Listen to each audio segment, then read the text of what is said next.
presentation. Brother Mario, your time start now. Okay. Yan, mga kapatid, no?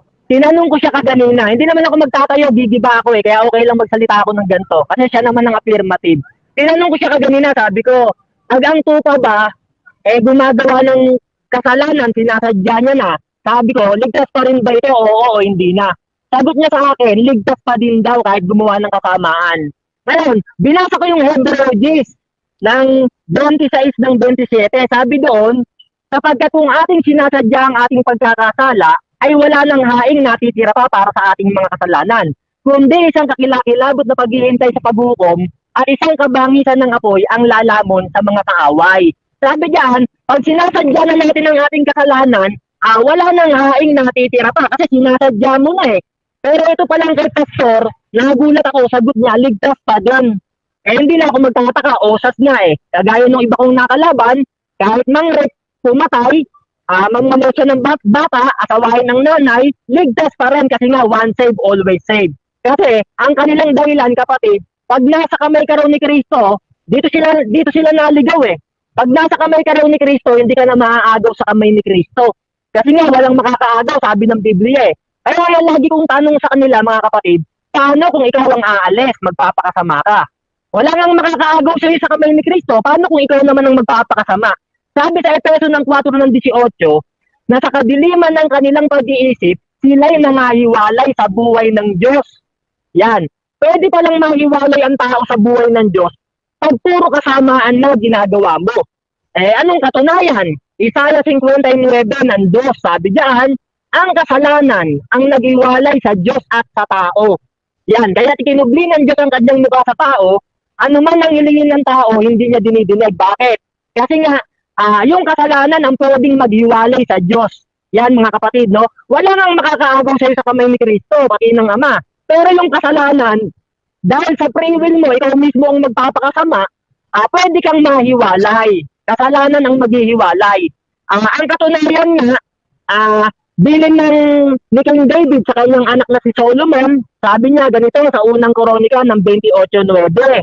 Sabi ni King David kay Solomon, ngunit ikaw, Solomon, na aking anak, kilalanin mo ang Diyos ng iyong ama, at paglingkuran mo siya ng takdal na puso at pusong pag-iisip, sapagkat sinasaliksik ng Panginoon ang lahat na puso, at nalalaman niya ang lahat na haka ng pag-iisip.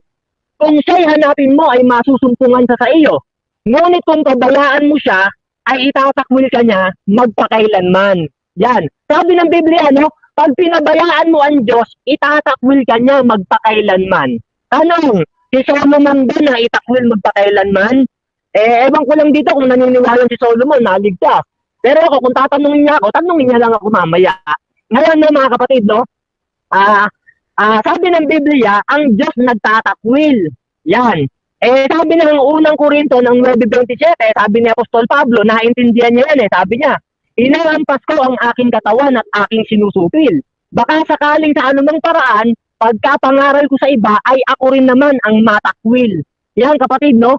Ang Diyos mga kapatid, kahit nasa Diyos ka na, kung puro kasamaan naman ang ginagawa mo, pwede ka itakwil ng Panginoon. Lalo kung ang ginagawa mo puro kasamaan na, hindi ka na nagbubunga, pwede kang putulin ng Panginoon. Ganito ang sabi sa Hebreo 6:8. Datapwat kung namumunga ng mga tinik at dawag ay itinatakwil at malapit sa sumpa. At ang kanyang kahihinatnan ay ang sunugin. Yan, no? Pag yung gawa mo puro kasamaan na kahit na kay Kristo ka,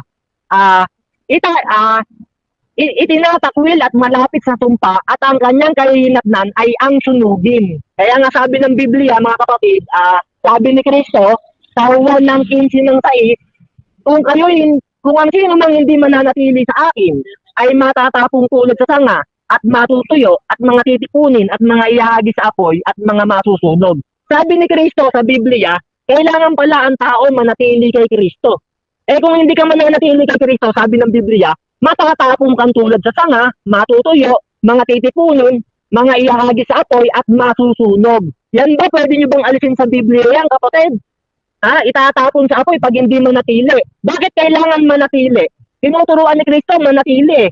Kasi sabi ni Kristo, no, sa John 8 ng 31, ito, mga kausap niya dito, mananampalataya na. Sabi ni Kristo, At sinabi niya sa mga Hudyong nagsisampalataya sa kanya, kung kayo'y mananatili sa akin, kung magkagayon, tunay nga kayong mga alagad ko. Yan. Kahit tupa ka ng Panginoon, hindi ka naman mananatili. May free will ka, nagpapakasama ka. Pinili mo ang kasamaan, tupa ka ng Panginoon.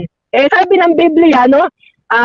Kung hindi ka mananatili, hindi ka tunay na alagad. Sabi ni Kristo, matatapo mo kang tulad sa sanga. Kaya mahalaga sa isang mananampalataya, sa isang tupa, na nananatili sa kawan. Sa inyo, ewan ko lang sa inyo para bang pag pumasok sa kawan, hindi na makakalabas. Sa Biblia, pag pumasok ka ng kawan, pwede ka pang lumabas, kapatid. Ang katunayan nga, 1 Gis ng 9. Siya'y papasok at lalabas yung mga nangaligtas at makakasumpong ng bagong pastulan. Yan kapatid, no? Hindi ibig sabihin, no, na kay Kristo ka na, nasa kamay ka na ni Kristo, pati ng Ama. Wala nang makakaagaw sa'yo. Ibig sabihin nun, ligtas ka na ba magpakailanman? Mali kayo dyan. Pwede kang ihiwalay ng kasalanan mo. Kaya nga sabi ng Biblia, sa Hebreo 10 ng 38 hanggang 39, sabi diyan, ang aking matuwid na lingkod ay mabubuhay sa pananampalataya. Datapot kung siya ay umurong, ay hindi kalulugdan ng aking kaluluwa. Yan, no? Bakit sinabing datapot kung siya ay umurong? Kasi nga, meron talagang mga nasa Diyos na umuurong pa. Umaalis pa sa Panginoon. Kung aalis ka, dalawa ang pwedeng gawin ng Diyos sa'yo. Wala nang makakaagaw sa'yo sa kamay niya, walang makakaagaw sa'yo, pero yung Diyos mismo, pwede kang bitawan, puputulin ka. At pwedeng ikaw mismo, ikaw ang aalis at ang maghihiwalay sa'yo kasalanan. Yan ang hindi nyo naintindihan. Kayo kasing mga taga-osas, pag nakabasa kayo, walang makakaagaw sa kamay. Para bang yung salitang yon, panghabang buhay na. Tama yan, walang makakaagaw. Paano kung puro kasama ang ginagawa mo? Puputulin ka ng Panginoon. Sabi ng Roma ng 11 ng 22, sabi diyan masdan nyo nga ang kabutihan at ang kabagsikan ng Diyos. At ang kabagsikan ng Diyos ay sa nangahuhulog. Datapot ang kabutihan ng Diyos ay sa iyo kung mananatili ka sa kanyang kabutihan. Kung sa ibang paraan man, ikaw ay puputulin. Yan, no? Sabi ng Biblia, anong kabutihan ng Diyos nasa iyo? Kung mananatili ka sa kanyang kabutihan. Yan, ligtas ka kung mananatili ka sa kanyang kabutihan. Kung sa ibang paraan man, ikaw ay puputulin. Kaya kahit nasa kamay ka ni Kristo, kung sa ibang paraan man, puro kabalastugan ng ginagawa mo. Kagaya ng, sabi niya, ligtas pa rin nung ibang mga kausap kong oras, kahit mangmolestya ng bata, asawain ng nanay, yung isa namang kausap ko, mangrep at pumatay, ligtas pa rin daw. Paano kung ganyan na mga ginagawa mo? Alam mo, napakasamang kasalanan yan. Puputulin yan, kapatid. Kaya ang one save, always save. Malaking kasinungalingan yan. Kaya kayo, pag mangangaral kayo yan, marami kayong dadalhin sa impyerno. Kaya buti na lang, hindi kami naging katulad ng mga puso ng mga walang malay. Sabi kasi sa Roma 16:18, sabi diyan, sapagkat ang mga ganyan ay hindi nagsisipaglingkod sa Kristong Panginoon natin, kundi dinadaan nila sa maiinam na talumpati at mabubuting pananalita, ano pat dinadaya nila ang mga puso ng mga walang malay.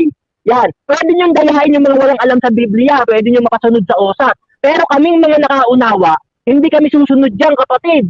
Malaking kasamaan yan Ang Biblia pumaputol Ito sabi ng kapatid Mateo ng 8 ng 12. Sabi diyan, datapot ang mga anak ng kaharian ay pawang itatapon sa kadiliman. Sa labas, diyan na nga ang pagtangis at pangangalit ng mga ngipin. Yan. Sabi ng Biblia, datapot ang mga anak ng kaharian ay pawang itatapon sa kadiliman. Yan, kapatid, no? Anak yan ng kaharian. Kapatid, anak yan ng kaharian. Tinapon sa kadiliman. O bakit? Kasi nga, nagpakasama sila. Dumilim yung kanilang pag-iisip. Efeso 4:18.